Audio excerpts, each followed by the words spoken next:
नमस्कार, मैं नरसिंहदेव ठाकुर। साथियों, यह मेरा ऑफिशियल चैनल है जिस पर मैं आप सभी को पेंशन से जुड़ी हर जरूरी और अहम खबर देता हूं। अगर आपने अभी तक हमारे इस चैनल को सब्सक्राइब नहीं किया है तो पेंशन से जुड़ी हर जरूरी खबर पाने के लिए अभी इस चैनल को सब्सक्राइब करें। सबसे पहली और सबसे तगड़ी खबर ईपीएस पेंशन से जुड़ी है। अगर आप रिटायर हो चुके हैं या फिर रिटायरमेंट के करीब हैं तो यह अपडेट आपके लिए सोने पर सुहाग जैसा है। चर्चा इस बात की है कि रिटायर्ड कर्मचारियों की पेंशन अब 7,500 रुपए मासिक हो सकती है। जी हां, आपने बिल्कुल सही सुना, 7,500 रुपए। लेकिन सवाल यह है कि क्या यह सच है? क्या सरकार ने आधिकारिक तौर पर यह ऐलान कर दिया है? और अगर नहीं तो इतनी हलचल क्यों मची हुई है? आइए इस पूरे मामले को हम शुरू से समझते हैं। बिना किसी अफवाह के, बिना किसी अटकल के, देश के निजी क्षेत्र में दशकों तक मेहनत करने वाले लाखों करोड़ों कर्मचारियों के लिए रिटायरमेंट का मतलब अक्सर आर्थिक तंगी से जूझना होता है। जब नौकरी के दौरान हर महीने तनख्वाह आती है तो लगता है कि सब ठीक है, लेकिन जैसे ही रिटायरमेंट आता है, महीने के आखिर में पैसे खत्म होने का डर सताने लगता है। यही वह वक्त होता है जब पेंशन ही एकमात्र सहारा बनती है। ईपीएस 95 यानी कर्मचारी पेंशन योजना सन 99 में शुरू की गई थी। इस योजना के तहत कर्मचारी के मूल वेतन का 8.33% हर महीने ईपीएफओ द्वारा संचालित पेंशन फंड में जमा होता है। कम से कम 10 साल की नौकरी और 58 साल की उम्र पूरी करने के बाद एक कर्मचारी जीवन भर पेंशन पाने का हकदार होता है। यह योजना बहुत अच्छी थी, बहुत सोच समझकर बनाई गई थी, लेकिन समय के साथ इसमें एक बड़ी कमी आ गई, वो थी न्यूनतम पेंशन की रकम। अब आप सोचिए, साल 2014 के बाद से न्यूनतम पेंशन सिर्फ 1,000 रुपए महीना है। यह वो रकम है जिसमें आज के दौर में ना सिर्फ दवा खरीदी जा सकती है, ना राशन का पूरा बिल भरा जा सकता है, और ना ही घर का किराया निकल पाता है। फिर भी सरकारी व्यवस्था में यह रकम बरकरार है। आपको अंदाजा देने के लिए 1 किलो टमाटर 100 रुपए किलो हो गया है, दूध 40 रुपए लीटर हो गया है, और दवाइयों की कीमतें आसमान छू रही हैं। ऐसे में 1,000 रुपए में क्या हो सकता है? पेंशन भोगी संगठनों ने सालों साल यह मांग उठाई है कि न्यूनतम मासिक पेंशन को कम से कम 7,500 रुपए किया जाए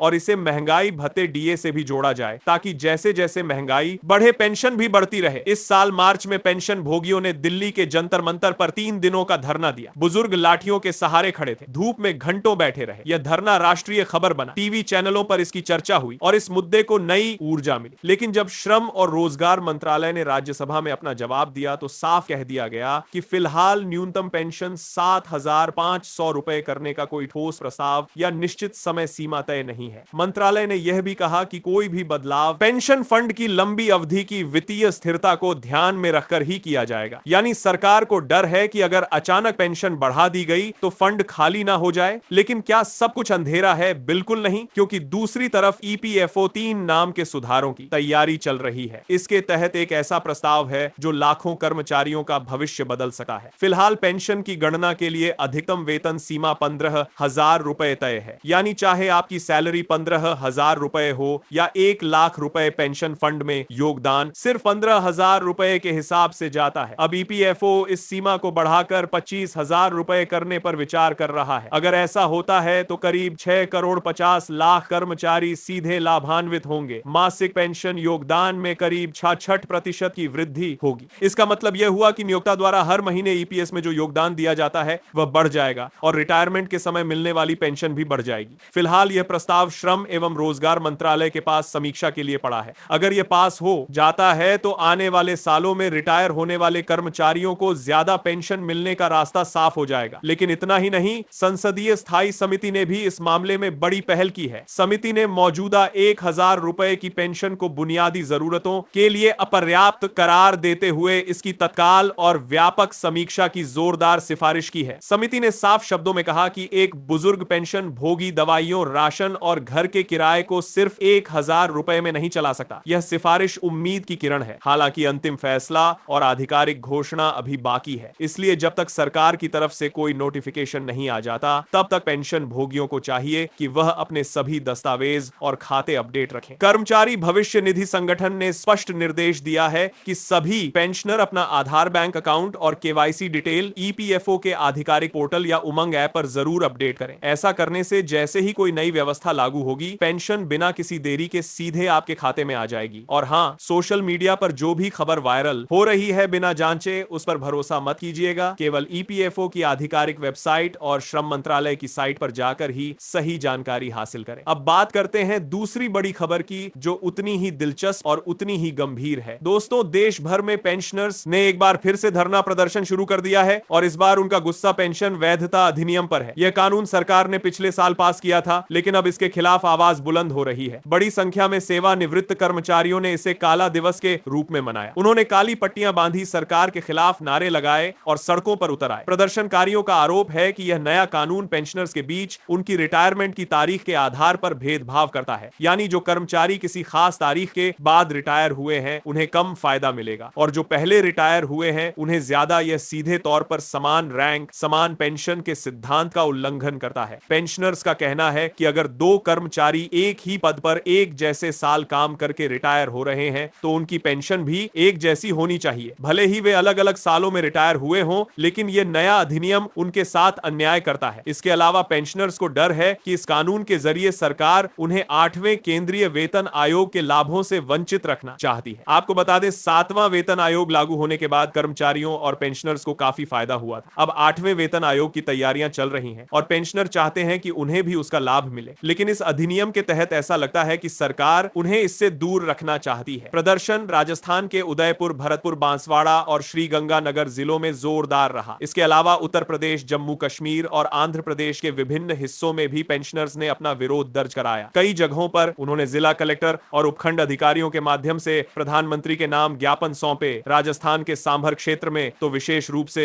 सुप्रीम कोर्ट के ऐतिहासिक फैसलों का हवाला देते हुए कहा गया कि पेंशन कोई खैरात नहीं है बल्कि एक मौलिक अधिकार है। उनका कहना है कि यह नया कानून सामाजिक सुरक्षा की पूरी व्यवस्था को कमजोर कर रहा है। साथ ही पेंशनर्स ने महंगाई राहत डीआर को पूरी तरह लागू करने और पुराने पेंशनर्स को यह राहत सम्मान पूर्वक देने की मांग भी लगातार उठाई है। अब तीसरी और बेहद राहत भरी खबर, और यह खबर खासतौर पर छत्तीसगढ़ के पेंशन भोगियों के लिए है। दोस्तों, छत्तीसगढ़ सरकार ने पेंशनर्स की महंगाई राहत में 3% की बढ़ोतरी करने का फैसला सुनाया है। जी हां, 3%। इस बढ़ोतरी के बाद छत्तीसगढ़ के पेंशनर्स को 58% महंगाई राहत मिलेगी और सबसे अच्छी बात यह है कि यह प्रतिशत केंद्र सरकार के कर्मचारियों और पेंशन धारकों के बराबर होगा, यानी अब राज्य के पेंशनर्स को वही हक मिलेगा जो केंद्र के कर्मचारियों को मिलता है। यह खबर इसलिए भी अहम है क्योंकि छत्तीसगढ़ और मध्य प्रदेश के बीच राज्य पुनर्गठन अधिनियम के तहत पेंशन देनदारियों का बंटवारा एक लंबा मुद्दा रहा है। छत्तीसगढ़ सरकार ने इस मामले में मध्य प्रदेश की सहमति के लिए प्रस्ताव भेजा था। ताजा रिपोर्ट्स के मुताबिक यह प्रक्रिया अपने अंतिम चरण में है और उम्मीद जताई जा रही है कि जल्दी आधिकारिक आदेश जारी हो जाएगा। यह प्रस्ताव 7वें वेतन आयोग के तहत पेंशन पाने वाले सभी पेंशन भोगियों और पारिवारिक पेंशन भोगियों पर लागू होगा। मुख्यमंत्री विष्णुदेव साय ने